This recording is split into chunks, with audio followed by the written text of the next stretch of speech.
Here's your wrestling news for June 15th, 2022, and your headlines for today include WWE's reasoning for unifying the two world championships is backfiring, surprising opponent may be the one to finally dethrone Roman Reigns scheduled to appear even less than usual this summer, shocking update on Jeff Hardy arrest, guns pulled on former WWE World Champion, Hardy suspended without pay from AEW, Tony Khan gives statement on his wrestler.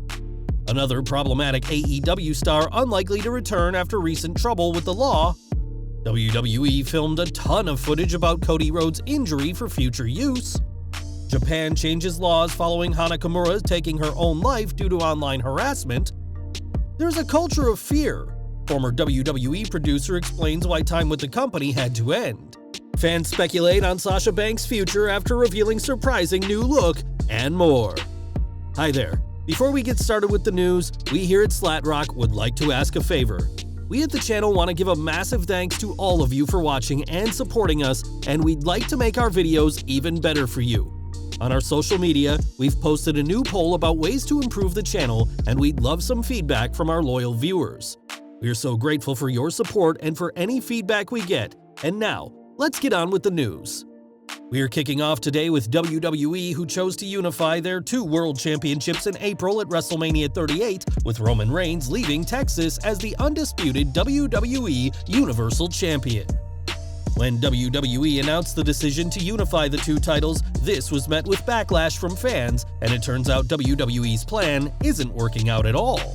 That's according to WrestleVotes, who reports that when WWE decided to unify the two titles, it was so that they could have Reigns appear on both Raw and SmackDown regularly. That isn't happening thanks to Reigns' new lucrative schedule, and this Friday will mark his first title defense since winning the titles. This Friday will also mark Reigns' first match since a May 22nd live event in Cedar Rapids, Iowa, another sign of WWE's plans for Reigns to appear regularly not working out.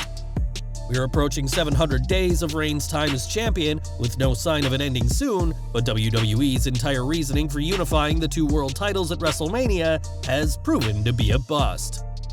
It's expected that Reigns will retain this Friday against Riddle, and if that happens, the original Bro will be barred from challenging for as long as the Tribal Chief is champion. This means that WWE will be down another possible challenger for Reigns, but it's possible that the man who dethrones him may be someone he's very familiar with. Speaking on Wrestling Observer Radio, Dave Meltzer weighed up the most likely people who can dethrone Reigns, arguing that it needs to happen sooner rather than later.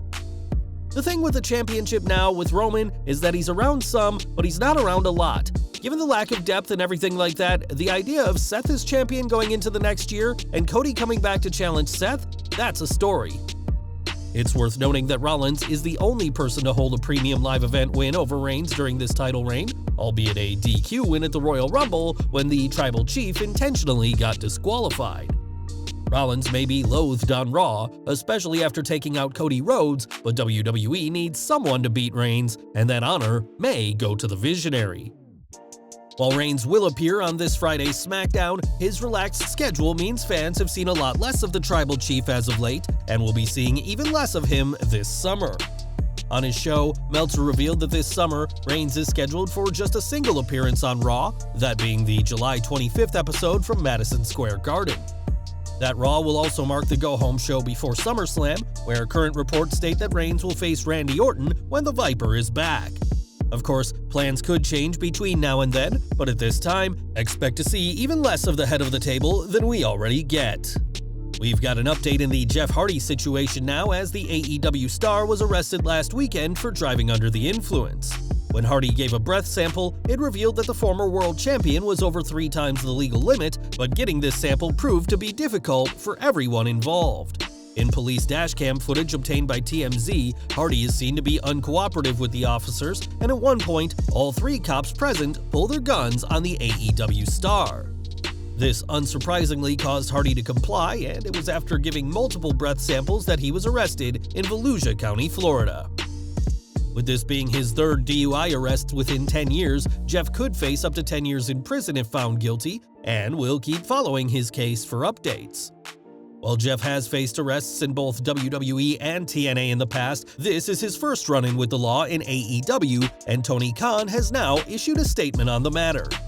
On Twitter, the AEW president said that AEW does not condone Jeff's alleged behavior and that the former WWE World Heavyweight Champion has been suspended without pay. Khan also declared that Jeff will only be able to return once he completes training and maintains his sobriety, and gave a helpline for people whose lives are being affected by substance abuse. There's no time window for when fans can expect Jeff back, but we know he won't be in tonight's Triple Threat Tag Team Ladder match as previously advertised. Before Jeff's arrest, he and Matt had been considered favorites to win tonight's ladder match and capture the AEW World Tag Team titles, but that certainly won't be happening now. AEW may be facing a serious issue with Jeff Hardy, but he's not the only problematic wrestler on their roster at the moment. In January, former WWE superstar Jake Atlas signed a deal to work for Tony Khan, but it's unlikely that the company is going to keep him around. Atlas has been recovering from a surgery to repair a torn ACL in recent weeks, but last month was arrested on battery charges for allegedly assaulting his partner. According to Fightful, Jake Atlas isn't expected to return to AEW, and it was added that in many ways, he was never officially signed to a deal. This report explains that Atlas signed a per-appearance deal with AEW, and that this was paused after his injury, adding that AEW is unlikely to keep him when he is fully healed. Atlas may be a talented wrestler, but this battery charge controversy has not done him any favors, and he may find it difficult to find work even after he's back from his torn ACL. At WWE Hell in a Cell, Cody Rhodes fought through a torn pectoral muscle to defeat Seth Rollins in the show's main event. Cody's work in the match was one of the most gutsy performances fans have seen in a long time, and it was almost immediately after that the American Nightmare had surgery.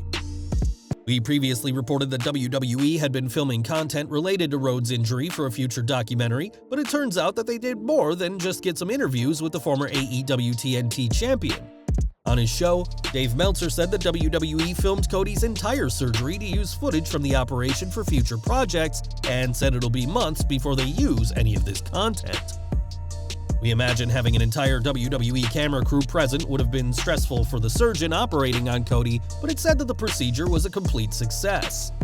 WWE have said that Cody will be out for 9 months, but many feel that this is an exaggerated number, and whenever Cody is back, there's plenty of footage of him being sliced up for WWE to use. Now, it's been just over 2 years since Japanese wrestler Hana Kimura took her own life after being bullied and abused online over her role on the reality show Terrace House. After her death, there were calls on Japan to tackle these online trolls with much harsher punishments, especially after one person found guilty of cyberbullying Hana received a pathetic punishment of a 9,000 yen fine, equivalent to $66. Now the Japanese government have changed the law, as CNN reports that the new legislation means someone found guilty can face a 300,000 yen fine, approximately $2,200, and up to 1 year in prison. Unfortunately for retired wrestler Kyoko Kimura, nothing can bring her daughter back, but we can only hope that these new laws prevent repeat incidents such as the one that led to Hana's death. Now, when you sign with WWE, you sign to work with the biggest wrestling promotion on earth, but not everyone has a positive experience under Vince McMahon. We've seen countless superstars released over the past 2 years, all in the name of budget cuts, and it's not just those who appeared on TV who have felt the chairman's wrath.